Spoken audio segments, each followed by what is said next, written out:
those who follow you. The first one comes from Scott Delano, who asks, what are the steps the United States government needs to do right now to prevent an even more dire scenario in the future? This pandemic illustrated our need for a more cohesive plan in the future, specifically if we get a virus more deadly or contagious. What would you tell him?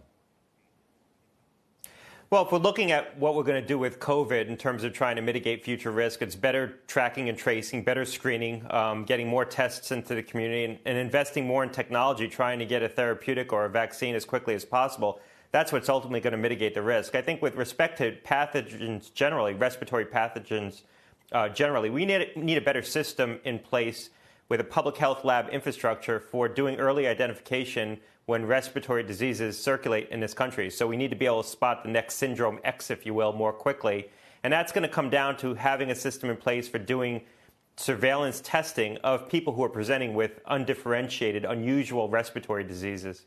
Next one comes from Jeff Barron. And, we've talked a lot about what's happened, Dr. Gottlieb, in food processing plants. And this relates to that. With the mass COVID-19 outbreaks at protein processing plants, should we worry that such products are potentially contaminated and dangerous? How should we be thinking about our food supply itself?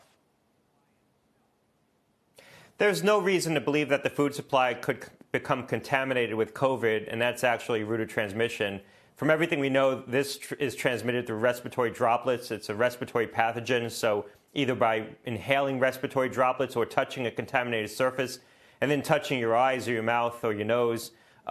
It's not what we call an enteric infection insofar as it's born in the food and you can actually ingest it and develop the virus that way. I would certainly think about just making sure packages are clean, packages that have been touched by a lot of people, but I wouldn't worry about food coming out of a processing facility having been contaminated and then that food itself getting you sick. I did have somebody else ask me if takeout sushi was okay yet. What would you say to that person, given it's made with your hands? Well, I've done takeout Chinese and I've done takeout Italian. I haven't done takeout sushi yet, but at some point this month I might get close.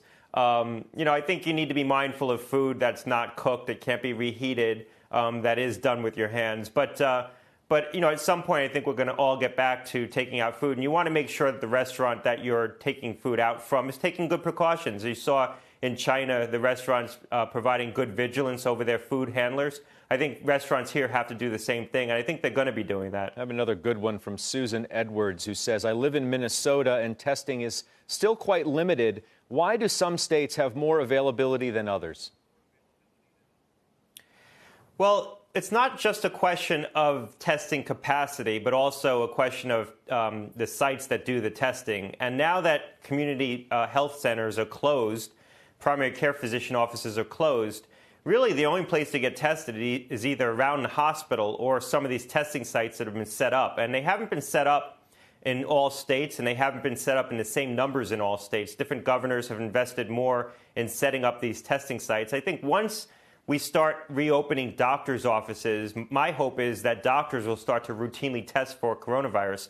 Now, that's going to be dependent upon the CDC guidelines and what the CDC tells doctors they must do when they have a positive case. Because if doctors test for coronavirus and they identify a positive case and the public health officials tell them you have to close down your doctor's office and sequester, all your staff, and you got to, wash, clean, do a deep cleaning for the next 24 hours, doctors aren't going to be testing for coronavirus, and they're going to be pushing patients out to these community testing sites, and that's going to limit access.